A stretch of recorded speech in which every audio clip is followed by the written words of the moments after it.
सोचना पड़ेगा क्या गिवन है और कहाँ तक पहुँचना है. This is the key of solving any question. What you know and where you want to reach. Tough से टफ क्वेश्चन आ जाए, क्वेश्चन की लैंग्वेज को समझना, क्वेश्चन में जो चीज़ें दे रखी है उसको अंडरस्टैंड करना, ये सबसे इम्पॉर्टेंट चीज़ है. क्या क्वेश्चन में मांगा है उसको समझना सेकंड मोस्ट इम्पॉर्टेंट चीज़ है. अगर ये दो चीज़ आपको समझ में आ गई, क्या क्वेश्चन में दिया है और क्या क्वेश्चन में मांगा है, तो आपको बस इसका गैप ब्रिज करना है bye applying your concepts. Concepts को रिकॉल किया और सोचा इस कॉन्सेप्ट से मैं इसे कैसे ला सकता हूँ, तो आप जो है मुश्किल से मुश्किल क्वेश्चन का हल बड़ी आराम से निकाल पाएंगे और प्रैक्टिस से आपका कॉन्फिडेंस और बढ़ते जाएगा. I have opened ICAI latest mock test paper of May 2020 and the paper is cost and management accounting of CA intermediate. Do you know one thing my friends, many of the students struggle to find the secret of attempting the cost accountancy paper, solving the questions which they know but they are not able to. Once they appear for the exam and they see the solution, they find कि ये तो मुझे आता था. But what happened in the examination hall is they see a typical question, a question which doesn't have a direct answer.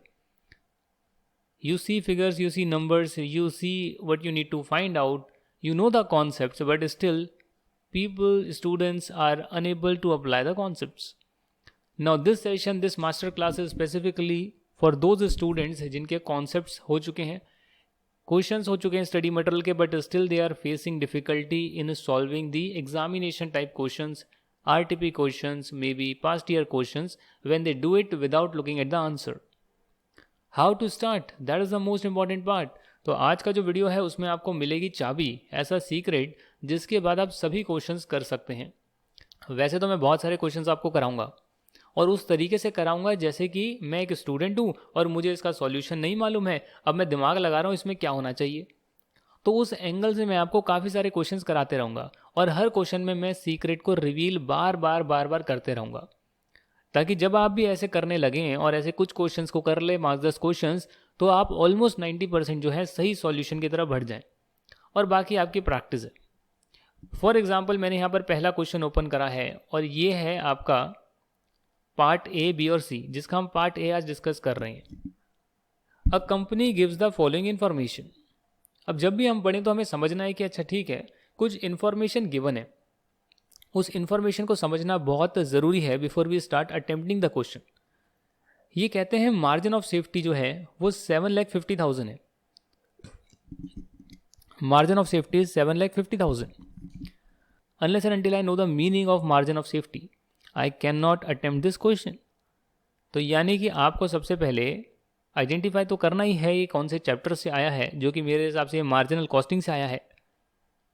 उसके बाद आपको ये जानना बहुत ज़रूरी है कि ये टर्मिनोलॉजीज के मीनिंग क्या है और इस पर्टिकुलर चैप्टर में क्या क्या कॉन्सेप्ट्स हमने पढ़े थे.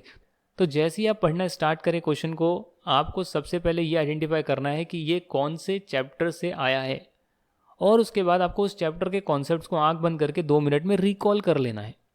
And once you recall in 2 minutes और मे बी इन 20 सेकेंड्स, जैसे जैसे आपकी स्पीड बढ़ेगी आप 10-20 सेकेंड में भी उसको रिकॉल कर लेंगे, हाँ ये सब पढ़ा है. Then start reading the question and उसमें जो अपना दिमाग है वो लगाना स्टार्ट करो. जैसे यहाँ दे रखा है margin of safety sales 7,50,000. I don't know what is required, I have not read it, I am just looking at the question कि क्वेश्चन क्या बोल रहा है. ये कहते हैं मार्जिन ऑफ सेफ्टी 7,50,000 है और मार्जिन ऑफ सेफ्टी का मतलब क्या होता है वो मुझे अब रिकॉल करना होगा. ये वो लेवल होता है, ये वो सेल्स होती है जो ब्रेक इवन पॉइंट के बाद करी जाती है. और ब्रेक इवन पॉइंट इसके हिसाब से पता होना चाहिए. ब्रेक इवन पॉइंट वो होता है जहां पर मेरा कंट्रीब्यूशन मेरे फिक्स्ड कॉस्ट के बराबर होता है. अब मुझे पता होना चाहिए कंट्रीब्यूशन क्या होता है, ये सब हम क्लास में कर चुके हैं. कंट्रीब्यूशन जो है वो सेलिंग प्राइस में से वेरिएबल कॉस्ट माइनस करते हैं, तो जो एक्स्ट्रा अमाउंट बच के निकलता है उसे कंट्रीब्यूशन बोलते हैं. और धीरे धीरे कंट्रीब्यूशन जो है वो फिक्स्ड कॉस्ट को रिकवर करने में हम लगाते हैं. जैसे ही हमारी फिक्स्ड कॉस्ट रिकवर हो गई, उस पॉइंट को बोलते हैं ये ब्रेक इवन है कि इतना अगर हमने सेल्स कर लिया तो हमारी प्रॉफिट जो है हमारा वो 0 होगा, पर फिक्स्ड कॉस्ट हमारी पूरी रिकवर हो जाएगी. फिक्स्ड कॉस्ट एक बार रिकवर हो गई तो जितना भी मैं एडिशनल यूनिट्स को बेचूंगा उसके बाद वेरिएबल कॉस्ट तो लगी रही होगी क्योंकि वेरिएबल इन नेचर है, पर आपकी फिक्स्ड कॉस्ट नहीं लग रही होगी क्योंकि वो रिकवर हो चुकी है। तो इसके बाद की जो सेल्स मैं करूंगा उसमें जितना भी कंट्रीब्यूशन आएगा, यानी कि सेलिंग प्राइस में से वेरिएबल कॉस्ट माइनस करने के बाद जो भी बचेगा, कंट्रीब्यूशन बचेगा, वो सारा का सारा मेरा प्रॉफिट होगा। अब अगर आप जब ये पढ़ रहे हैं मार्जिन ऑफ सेफ्टी 7,50,000 है तो आपने इसका मतलब समझ लिया कि अच्छा ठीक है 7,50,000 ये हिस्सा है, ब्रेक इवन के बाद का हिस्सा है, सेल्स का हिस्सा है, ये प्रॉफिट नहीं है, सेल्स का अमाउंट है। इसमें से वेरिएबल कॉस्ट आप माइनस करेंगे तो आपको प्रॉफिट पता लग जाएगा। करेक्ट, यही है ना, और तो कुछ भी नहीं है। तो जब भी हम पढ़ते हैं कॉस्टिंग के क्वेश्चन को हम सोचते हैं अच्छा मार्जिन ऑफ सेफ्टी ठीक है, हमने फॉर्मूले में पढ़ा है, फॉर्मूले में नहीं, कॉन्सेप्ट में कहाँ पे पढ़ा हुआ है। क्योंकि फॉर्मूले में देखेंगे अच्छा ये 4 चीज़ें दे रखी है, फॉर्मूला निकालना, इससे इसको डिवाइड करो आ गया, वो वाला काम नहीं करना है।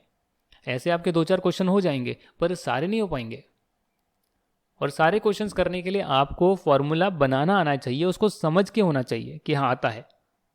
और जब आपने इसको रीड करा मार्जिन ऑफ सेफ्टी को, तो मेरे साथ जब रीड करा तो हमने इतनी चीज़ें जो है पढ़ ली, एक लाइन में इतनी चीज़ें हमने पढ़ ली, टाइम लग रहा है, और प्रैक्टिस से वो जल्दी होगा। Let me tell you one thing that I was not able to complete my costing paper neither in intermediate neither in final, and the reason was lack of practice. मैं पहली बार क्वेश्चन एग्जाम में करता हूँ तो मुझे सोचने में समय लग जाता है, अच्छा ऐसा है ऐसा ऐसा है, तो कई बार 8 नंबर के क्वेश्चन को 20 मिनट दिए, सिर्फ 8 नंबर के क्वेश्चन को, और 16 नंबर को मोर देन 30 मिनट्स दिए हैं, 40 मिनट भी दिए। एक 16 नंबर का क्वेश्चन करने के लिए 40 मिनट से उसी पे लगा हूँ, ध्यान से कर रहा हूँ कि पूरा ठीक हो जाए। 16 16 16 से 3 क्वेश्चन कर लिए बड़ी आराम से, बाद में समय बचा ही नहीं, जितना बचा उसमें वो कर लिया, पर नंबर अच्छे आ गए, नंबर एग्जामिनेशन में आ गए। क्यों? क्योंकि जो चीज़ें करी वो करेक्ट करी। और भी 90s में भी आ सकते थे, अगर प्रैक्टिस अच्छी होती, हाथ जल्दी चलता, जल्दी जल्दी जो है एनालाइज कर पाता, तो वो प्रैक्टिस से होगा। कुछ क्वेश्चंस देखते ही आएंगे कि हाँ ये तो बहुत प्रैक्टिस करे हैं इस क्वेश्चन का, तो मुझे मालूम है ये सब गिवन है, इसका मतलब ये होता है, अब क्या निकालना है देखो फटाफट, तो वो प्रैक्टिस से आप बहुत ज़्यादा अच्छा कर पाएंगे। अभी हमने मार्जिन ऑफ सेफ्टी समझ लिया, एक क्या था 7,50,000 का देख लिया। अब उसके बाद टोटल कॉस्ट दे रखी है 7,75,000। बहुत अच्छी बात है। इस टोटल कॉस्ट में आपको समझना पड़ेगा कि वेरिएबल कॉस्ट और फिक्स कॉस्ट दोनों इंक्लूडेड हो सकती है। मार्जिन ऑफ सेफ्टी की क्वांटिटी दे रखी है 15,000, तो अगर मार्जिन ऑफ सेफ्टी की सेल्स गिवन है और मार्जिन ऑफ सेफ्टी की क्वांटिटी गिवन है, तो मैं ये बोल सकता हूं कि 7,50,000 यहां पर जो आया वो 15,000 यूनिट्स को बेचकर आया, क्योंकि ये मार्जिन ऑफ सेफ्टी की यूनिट्स हैं। जो यूनिट्स मैंने ब्रेक इवन पॉइंट के बाद एक्स्ट्रा बेची हैं वो गिवन है, तो यानी 15,000 यूनिट्स को बेच के 7.5 लाख रुपए की सेल्स हुई है। तो एक यूनिट को बेच के कितने की सेल्स हुई है, तो उससे आपका सेलिंग प्राइस आ जाएगा। अभी तक मैंने नहीं पढ़ा है कि मुझे क्या रिक्वायर्ड है, मैंने सिर्फ क्वेश्चन पढ़ा है। लास्ट है ब्रेक इवन सेल्स इन यूनिट्स, ब्रेक इवन सेल्स इन यूनिट्स गिवन है।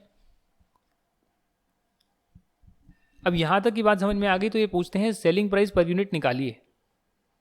तो ये तो क्लियरली मुझे पता लग गया कि भैया देखिए सेलिंग प्राइस पर यूनिट तो मैंने देख लिया कि मार्जिन ऑफ सेफ्टी की सेल्स गिवन है और मार्जिन ऑफ सेफ्टी की क्वांटिटी गिवन है। तो सेल्स में से मैंने क्वांटिटी से डिवाइड करा, तो 7.5 लाख को मैंने 15,000 से डिवाइड किया, तो कितना आएगा बताइए आप मुझे। 7.5 लाख को 15,000 से डिवाइड करोगे तो करीब करीब 50 रुपये आएगा। 15 मल्टीप्लाई बाय 5 75 होता है, तो 50 रुपीज़ आपकी सेलिंग प्राइस आ गई। पहला पार्ट हो गया, राइट। आगे जो है उसमें पूछते हैं प्रॉफिट निकालो। अब मुझे यहाँ पर कोई क्लियर पिक्चर दिख नहीं रही है, प्रॉफिट में कैसे निकालूं, क्योंकि टोटल कॉस्ट तो है बट टोटल सेल्स गिवन नहीं है। बट यहाँ पर ब्रेक इवन क्वांटिटी गिवन है, और यहाँ पूछा भी है कि ब्रेक इवन सेल्स आप निकालिए, रुपी टर्म्स में आप निकालिए। तो क्या मैं ब्रेक इवन सेल्स निकाल सकता हूँ कि अच्छा 5,000 यूनिट जब बेचते हैं तो जो उसका सेल्स आता है उसमें से वेरिएबल कॉस्ट माइनस करने के बाद जो भी अमाउंट बचता है, जिसे हम कंट्रीब्यूशन बोलते हैं, वही हमारी फिक्स्ड कॉस्ट होती है और पूरी पूरी फिक्स कॉस्ट मीट हो जाती है। ये कॉन्सेप्ट है। अब यहाँ ब्रेक इवन सेल्स पूछ रहा है, तो मुझे पता है कि एक यूनिट 50 रुपये बिकती है जो मैंने अभी निकाली। तो क्या मैं 5,000 यूनिट्स को 50 से मल्टीप्लाई करूंगा तो 2.5 लाख आएगा। ये मेरी ब्रेक इवन सेल्स हो गई कि जब मैं 2.5 लाख रुपए बेचता हूँ, 2.5 लाख रुपए का सामान बेचता हूँ या 5,000 यूनिट्स को बेचता हूँ, तो वेरिएबल कॉस्ट माइनस करके जो बचता है वो मेरी फिक्स कॉस्ट बचती है। ब्रेक इवन सेल्स मुझे पता लग गई 2.5 लाख है, मार्जिन ऑफ सेफ्टी सेल्स उसके बाद है 7.5 लाख, तो क्या मैंने 10 लाख रुपए का नहीं बेच दिया सामान? कॉमन सेंस है कि मैंने 10 लाख रुपीज़ का सामान बेचा होगा। तो टोटल सेल्स गिवन है, टोटल कॉस्ट भी गिवन है, तो क्या मैं प्रॉफिट नहीं बता सकता? यानी एक चीज़ से दूसरी लिंक्ड है, दूसरी से तीसरी लिंक्ड है। तो 10 लाख में से अगर आप 7,75,000 माइनस करोगे तो 2,25,000 आएगा, ये प्रॉफिट आ गया। अब आपके पास टोटल सेल्स हैं, टोटल कॉस्ट है, ब्रेक इवन सेल्स है, मार्जिन ऑफ सेफ्टी सेल्स है। अब आपको जो है प्रॉफिट वॉल्यूम रेशो निकालना है और फिक्स्ड कॉस्ट निकालना है। तो फिक्स्ड कॉस्ट तो समझ में आ गया, बट ये प्रॉफिट वॉल्यूम रेशो क्या होता है समझ में नहीं आ रहा है। You have to think, you have to apply your mind. Profit volume ratio जो हमने करा है उसका कॉन्सेप्ट कहता है कि कंट्रीब्यूशन बाय सेल्स, यानी सेल्स का कितना परसेंट कंट्रीब्यूशन है। दूसरे भाषा में सेल्स का कितना परसेंट वेरिएबल कॉस्ट है। अगर वो 30% है तो बाकी का 70% कंट्रीब्यूशन है, क्योंकि सेलिंग प्राइस में वेरिएबल कॉस्ट और कंट्रीब्यूशन दो ही चीज़ होती है। वेरिएबल कॉस्ट और कंट्रीब्यूशन दो ही चीज़ होती है। सेल्स आपकी है, यह आपकी सेलिंग प्राइस है, तो ये variable cost plus contribution per unit, definitely variable cost भी 1 यूनिट की और कंट्रीब्यूशन भी पर यूनिट का, ये मिलकर सेलिंग प्राइस बनी है। प्रॉफिट वॉल्यूम रेशियो होता है contribution divided by selling price. अगर ये 70% है तो इसका मतलब 30% वेरिएबल कॉस्ट का पोर्शन है सेल्स में। अब क्या यहाँ मुझे आप देख सकते हैं सेलिंग प्राइस पता है क्या? 50 रुपीज़ पता है। कंट्रीब्यूशन पता है क्या? नहीं सर। कंट्रीब्यूशन कैसे पता लगेगा जब तक मुझे वेरिएबल कॉस्ट नहीं पता? तो मैं कैसे पता लगाऊं बताइए, आप सोचिए ज़रा, दिमाग लगाना पड़ेगा जी, ऐसे नहीं होगा। सोचना पड़ेगा क्या गिवन है और कहाँ तक पहुँचना है। This is the key of solving any question, what you know and where you want to reach. Tough से टफ क्वेश्चन आ जाए, क्वेश्चन की लैंग्वेज को समझना, क्वेश्चन में जो चीज़ें दे रखी है उसको अंडरस्टैंड करना, ये सबसे इंपॉर्टेंट चीज़ है। क्या क्वेश्चन में मांगा है उसको समझना सेकंड मोस्ट इंपॉर्टेंट चीज़ है। अगर ये दो चीज़ आपको समझ में आ गई, क्या क्वेश्चन में दिया है और क्या क्वेश्चन में मांगा है, तो आपको बस इसका गैप ब्रिज करना है bye applying your concepts. Concepts को रिकॉल किया और सोचा इस कॉन्सेप्ट से मैं इसे कैसे ला सकता हूं, तो आप जो है मुश्किल से मुश्किल क्वेश्चन का हल बड़ी आराम से निकाल पाएंगे। और प्रैक्टिस से आपका कॉन्फिडेंस और बढ़ते जाएगा कि अच्छा ये तो ये होना चाहिए मेरे कॉन्सेप्ट के हिसाब से, लगाकर देखते हैं, अच्छा ऐसे ही किया हुआ है, अरे वाह। अब प्रेजेंटेशन की जहाँ तक बात आती है तो प्रेजेंटेशन कुछ नहीं है, उसमें जो पॉइंट वाले आंसर उसमें पॉइंट डालना है, आपको लिखना है। जैसे यहाँ पर पूछा गया है सेलिंग प्राइस पर यूनिट, तो आप सिंपल लिख सकते हैं सेलिंग प्राइस पर यूनिट। और क्या आप लिखेंगे उसमें, सेलिंग प्राइस कैसे निकालेंगे भाई? मार्जिन ऑफ सेफ्टी की जो सेल्स है divided by margin of safety की जो सेल्स की क्वांटिटी है। तो ये आपने कर दिया 7.5 लाख बाय 15,000, ये आ गया 50 रुपये पर यूनिट। बस यही तो लिखना है, हो गया सॉल्यूशन। इसी के नंबर मिलेंगे आपको, 4 नंबर का है, 5 नंबर का है, तो एक एक नंबर मिल जाएगा सबका। अब यहाँ पर हम आ चुके हैं, आपको जो है प्रॉफिट वॉल्यूम रेशियो निकालना है। और प्रॉफिट वॉल्यूम रेशियो का मतलब मैंने बताया कि कॉन्सेप्ट क्या बोलता है, कंट्रीब्यूशन बाय सेल्स। वैसे चेंज इन कंट्रीब्यूशन या चेंज इन प्रॉफिट जो है बाय चेंज इन सेल्स भी जो है उससे भी निकल सकता है, क्योंकि चेंज आएगा ना तो उसमें फिक्स्ड पोर्शन जो है, फिक्स्ड कॉस्ट जो है वो एलिमिनेट हो जाएगा। अब यहाँ जो है कंट्रीब्यूशन टोटल गिवन नहीं है, टोटल सेल जरूर गिवन है बट वेरिएबल कॉस्ट गिवन नहीं है। बट यदि हम देखें तो हमें मार्जिन ऑफ सेफ्टी की सेल्स गिवन है 7.5 लाख, हमें जो है 2,25,000 प्रॉफिट गिवन है जो टोटल प्रॉफिट है। बट हमें ये मालूम है कि मार्जिन ऑफ सेफ्टी की सेल्स में जो भी कंट्रीब्यूशन निकलता है वो सारा का सारा प्रॉफिट ही होता है। ब्रेक इवन पॉइंट तक जो कंट्रीब्यूशन निकला वेरिएबल कॉस्ट माइनस करने के बाद वो फिक्स्ड कॉस्ट को मीट करने में लगा। ये कॉन्सेप्ट समझने का तरीका है। एक चीज़ जो है आपकी प्रॉफिट है, सेल्स है, उसको समझने का तरीका, उसको ब्रेक कर दिया कि आपका ब्रेक इवन पॉइंट तक जो आपका कंट्रीब्यूशन आएगा वो आपके फिक्स्ड कॉस्ट को मीट करेगा, और ब्रेक इवन पॉइंट के बाद का जो कंट्रीब्यूशन है वो सारा जो है प्रॉफिट होगा, क्योंकि आपकी फिक्स्ड कॉस्ट रिकवर हो चुकी है। तो दैट मीन्स 2,25,000 का प्रॉफिट तो है, बट ये मार्जिन ऑफ सेफ्टी की सेल्स के लिए उसका कंट्रीब्यूशन ही है जो सारा का सारा प्रॉफिट है। तो अगर हम इसको कंट्रीब्यूशन बाय सेल्स कर दें इनटू 100 तो कितना निकलेगा बताइए आप मुझे, क्या निकलेगा? मैं निकाल कर देखता हूँ। 2,25,000 divided by 7.5 lakh multiply by 100, ये आ गया 30%। तो 30% आपका क्या है? Profit volume ratio. तो इसका मतलब वेरिएबल कॉस्ट कितनी है? 70% सेलिंग प्राइस का। सेलिंग प्राइस कितना है? 50 रुपये, तो उसका 70% कितना होगा? 35 रुपये। तो 35 रुपये क्या हो गया पर यूनिट? Variable cost. अब यहाँ पूछा है कि आप फिक्स कॉस्ट बताइए, तो सीधी सीधी बात है भाई, बहुत सिंपल है ये तो। 5,000 आपका ब्रेक इवन पॉइंट है, तो 5,000 को अगर मैं मल्टीप्लाई करूँ 15 से, क्योंकि 15 कॉन्ट्रीब्यूशन आएगा ना, 50 रुपये सेलिंग प्राइस है, 35 रुपये वेरिएबल कॉस्ट है, तो 15 रुपीज़ पर यूनिट का कॉन्ट्रीब्यूशन है। अगर मैं इसको 15 से मल्टीप्लाई कर लूँ तो करीब करीब ये 75,000 आ जाता है, जो मेरी फिक्स्ड कॉस्ट होनी चाहिए। क्योंकि जितना भी कॉन्ट्रीब्यूशन मेरा आएगा ब्रेक इवन पॉइंट तक, वो सारा कॉन्ट्रीब्यूशन मेरी फिक्स्ड कॉस्ट के बराबर होगा। अब अगर आपने इसको समझ लिया तो एक बार इसका हम सॉल्यूशन देखते हैं।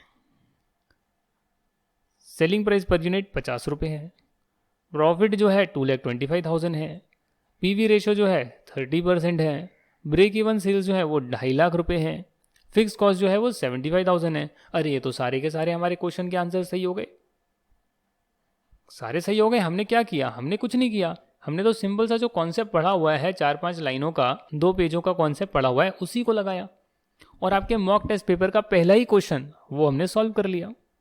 अब ऐसे ही चाहे आपके कितने भी मुश्किल क्वेश्चन क्यों ना आ जाए, कितने भी मुश्किल क्वेश्चन क्यों ना आ जाए, हमें सिर्फ ये देखना है जो इसका सीक्रेट है कॉस्ट अकाउंटेंसी के क्वेश्चंस करने का और प्रेजेंटेशन का। क्योंकि प्रेजेंटेशन में क्या है? कुछ नहीं है। अगर आपको नहीं समझ आ रहा प्रेजेंटेशन में जो चीज़ें निकलेगी वो कहाँ से निकलेगी, तो उसकी जगह छोड़ दो और नीचे वर्किंग नोट डाल दो।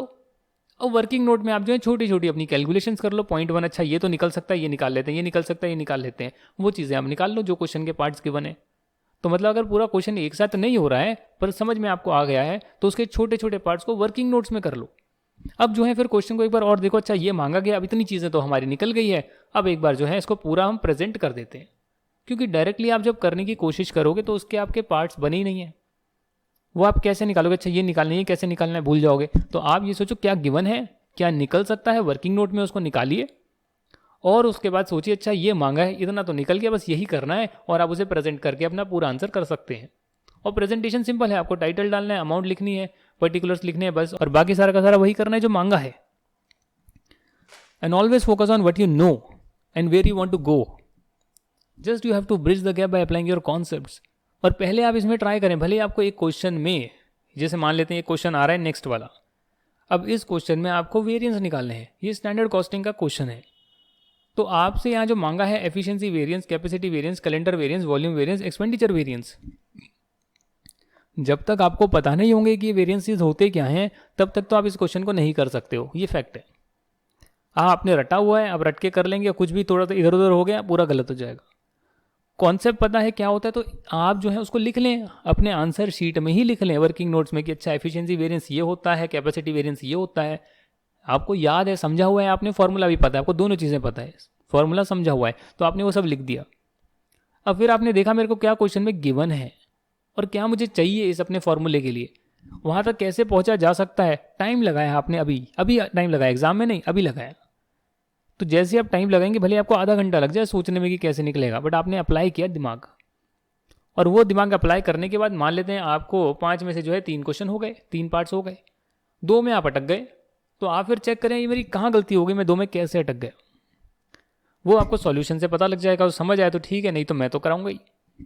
प्रैक्टिस में करवाने स्टार्ट कर चुका हूँ, और हर क्वेश्चन में मैं वैसे ही स्टार्ट करूँगा जैसे कि मुझे भी ये नहीं आता है, बिल्कुल नहीं आता है। ले मैंने, अच्छा ये गिवन है, ये पहुँचना है, फॉर्मूला ये होता है, कैसे पहुँचेंगे, तो वैसे दिमाग लगाकर मैं पहुँचाने की कोशिश करूँगा। भले कितना भी डिफिकल्ट क्वेश्चन आ जाए हम वो कर सकते हैं, अगर हम क्वेश्चन को ठीक से समझ पाएँ, हमारे कॉन्सेप्ट स्ट्रॉन्ग है, हम कॉन्सेप्ट को रिवाइज कर पाएँ अपने मन में, और फिर हम ये सोच पाएँ कि हम कॉन्सेप्ट के बेस पर यहाँ से वहाँ तक कैसे पहुँच सकते हैं। यही सीक्रेट है इसका। और इसी के साथ जो है आपसे रिक्वेस्ट करता हूँ कि आप कॉस्टिंग के मॉक टेस्ट पेपर, आरटीपी और पास्ट ईयर के जो क्वेश्चन आईसीआई के हैं जिसमें कि सॉल्यूशन के साथ वहाँ पे दिया हुआ है, कारण कि मैं नहीं चाहता कि आईसीआई से हमारा सॉल्यूशन थोड़ा भी एजम्पशन के बेस पर भी डेविएट करे, तो इसके लिए सॉल्यूशन के साथ गिवन है। तो वो आप मुझे क्वेश्चन भेजेंगे जिसका सॉल्यूशन मैं आपको आंसर बिना दिखाए कराऊंगा, और फिर हम जो है आईसीआई के सॉल्यूशन से मैच करेंगे। अच्छा यहाँ पर ऐसा दे रखा है, हो सकता है हमारी प्रेजेंटेशन थोड़ी सी अलग हो, क्योंकि मैं स्टार्ट करूंगा जैसे हमें कुछ नहीं पता है और हमें सिंपल कैसे करना है अपने कॉन्सेप्ट को लगाकर, तो हम कैसे कर सकते हैं उन पे जो है मैं ज़्यादा फोकस करूंगा। तो आज का ये सेशन है, ऐसे और आते रहेंगे, क्वेश्चन आंसर्स की प्रैक्टिस हम बतेरी करते रहेंगे। और रोज़ एक क्वेश्चन बनाने का मैं सोच रहा हूँ, मैं बनाऊँ, और हर चैप्टर के कुछ क्वेश्चंस को ऐसे बनाया जाए कि जैसे कुछ नहीं पता, ब्लैंक, बेसिक कॉन्सेप्ट मालूम है और कुछ नहीं पता, इतना मुश्किल क्वेश्चन आ गया, कैसे होगा अब ये, बिना आंसर को देखे कैसे होगा, हो जाएगा। और जैसे हम इस टेक्निक को प्रैक्टिस करेंगे और कॉन्फिडेंस बिल्ड होते रहेगा। हाँ, बट एक बात है, आपने कॉन्सेप्ट जो है वो 5 बार पढ़े होने चाहिए, उसको बार बार अच्छे से रिवाइज किया होना चाहिए, तभी आप यहाँ पे टाइम देकर निकाल पाएंगे। अगर आपको चीज़ों के मतलब नहीं पता तो बहुत मुश्किल है कि आप ये क्वेश्चन को कर पाएंगे। हालांकि मैं आपको ये बता देता हूँ कि कई बार ऐसा होगा कि एक क्वेश्चन में आपको एक पर्टिकुलर कॉन्सेप्ट नहीं पता, पर बाकी पता है, तो जो आपको पता है आप उस पर फोकस करें। If you want to attempt that question और उसको चॉइस में नहीं छोड़ना है, तो जो पता है उस पर फोकस करें, और उसके जो पार्ट्स हो सकते हैं, जिन पार्ट्स का आपका वर्किंग नोट्स में चीज़ें निकल सकती है, भले पूरा क्वेश्चन ना हो, वर्किंग नोट्स तो बन सकते हैं, बना लो। फिर देखो कि अच्छा अब इतना अप्लाई करना है, इतना हो सकता है, एक पार्ट नहीं होगा, इसका पता नहीं क्या दे दिया इन्होंने, कन्फ्यूजन है, तो उसे छोड़कर बाकी कर लो। क्योंकि आपके क्वेश्चन जो है इसमें बड़े टिपिकल आ सकते हैं फ्यूचर में, हो सकता है हमने कभी किया ही ना हो, आईसीआई ने कभी दिखाया ही ना हो, वो क्वेश्चन नया आ गया, and you should be prepared. And how? Bye applying your concepts and knowing this technique, कि आप ये कैसे कर सकते हैं। तो इसीलिए मैं आपको होमवर्क देता हूँ, ये स्टैंडर्ड कॉस्टिंग का क्वेश्चन हम बाद में करेंगे, और उसके बाद फिर हम लेबर वाला भी करेंगे। इसी तरह हम पूरा क्वेश्चन 1 डिस्कस करेंगे।